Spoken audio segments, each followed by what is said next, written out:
కొన్ని రోజుల బ్రేక్ తర్వాత సెప్టెంబర్ 5 నుంచి చిరంజీవి, అనిల్ రావిపూడి సినిమా షూట్ మొదలైంది. అల్యూమినియం ఫ్యాక్టరీలో షూట్ జరుగుతుంది. ఇక ఎప్పుడూ ఏదో ఓ సినిమా సెట్లోనే ఉంటున్నారు ప్రభాస్. ప్రస్తుతం మారుతి తెరకెక్కిస్తోన్న రాజాసాబ్ అజీజ్ నగర్ పీపుల్స్ మీడియా స్టూడియోలో జరుగుతుంది. ఎన్టీఆర్, ప్రశాంత్ నీల్ డ్రాగన్ షూటింగ్ ఆర్ఎఫ్సీలో జరుగుతుంది. రామ్ చరణ్ పెద్ది షూట్ కొన్ని రోజులుగా మైసూర్లోని షుగర్ ఫ్యాక్టరీలో జరుగుతుంది.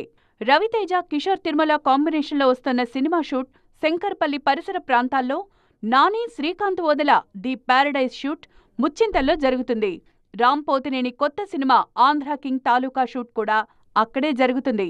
విజయ్ సేతుపతి, పూరి షూట్ ముంబైలోనే 2 వారాలుగా జరుగుతుంది.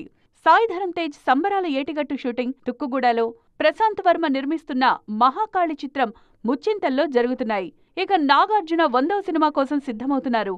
ఈ మధ్యే టాంజానియాలో SSMB 29 షెడ్యూల్ పూర్తి చేసుకొనొచ్చారు మహేష్ బాబు.